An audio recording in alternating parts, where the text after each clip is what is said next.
It's a delight to be here and a great honour, but it's also remarkably distressing when you have people like Gordon Conway and Professor Swaminathan preceding you. It leaves you with not very much space to offer anything particularly new. But what I'd like to do is leave you with three messages that I think add some colour to what we've heard before. The first one is around better prediction at the right scale, but recognising its limits. The second one is about past and present behaviour really guiding us in coping with the future. And the third one is about unifying interests of various stakeholders to ensure quality conversations. The underlying theme of much of this is that it's quality conversations that really affect quality change. The first of my points then about prediction and the right scales, Gordon Conway mentioned this morning the very great importance, and Professor Swaminathan re-emphasised it, the importance of that much more fine-grained regional and local scale climate and weather prediction. And I think it is vitally important that we invest in that and in other approaches to map and understand vulnerability. And it's not just important because it helps us understand risk. It's also important because it provides a convening framework for the dialogues that are needed to arrive at solutions. My related point, though, and I think it's a very important point, is that we have to be a little bit humble and recognise that our capacity to analyse risk is inherently limited.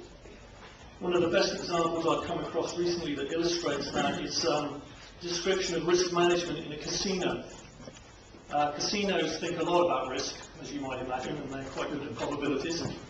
And most of them spend on the order of 100 million or more trying to prevent what they see as their major risk, which is cheats. People defrauding them through various schemes that we all kind of dream about doing ourselves sometimes. One casino, however, when it looked back and asked what its major risks turned out to be, there were three, none of them to do with cheating.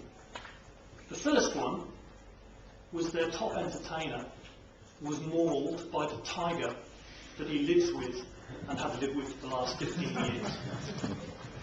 The second one was that a disgruntled contractor who got injured during some renovations decided to try and plant a bomb in the basement of the casino.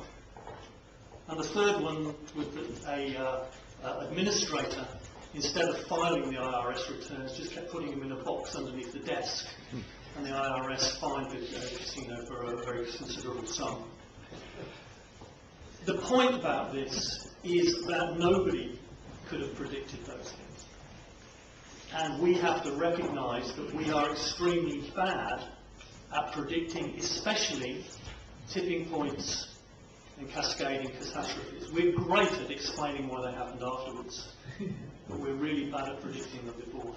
And we really need to recognise that. And realise that, and this was another point that Professor Conway made, that the whole focus on development and national dialogue at both regional, local and national levels is really important to build the resilient social and governance systems that can respond to those things that inherently are going to hit us that we're not really conscious of right now. My second point was about learning from the past, and I simply want to make the point and reiterate it that livestock herders, fishers, farmers have been responding to environmental challenges and to the other crises that we can expect to see in the future, and they already cope with an awful lot. Learning how they have behaved, spending more effort to understand what drives those behaviours really is, I think, a key to crafting approaches to help them cope in the future. My final point is about unifying interests.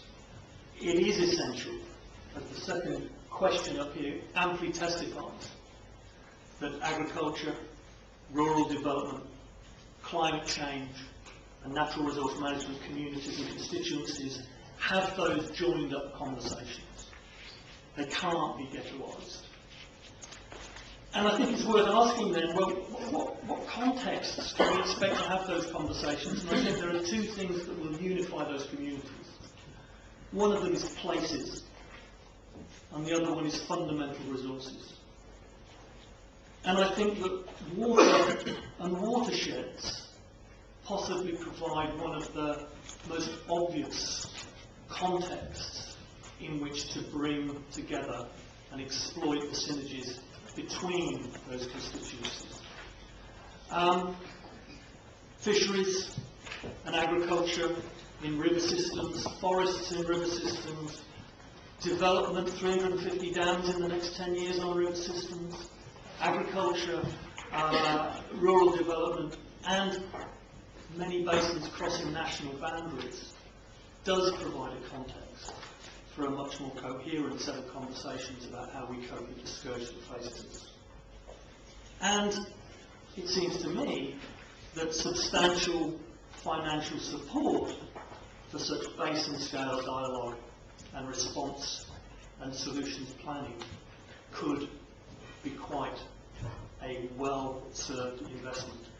Indeed, there's nothing that glues people's conversations together more than the prospect of money. So I would support basin scale dialogue, I think, as a way to frame these conversations, and the research community of which I am a part, I think, has a key role to play, more in facilitating and framing the dialogue and helping constituents arrive at solutions than in offering and persuading that we have the technocratic solutions that you need to buy. And with that, I thank you and I conclude.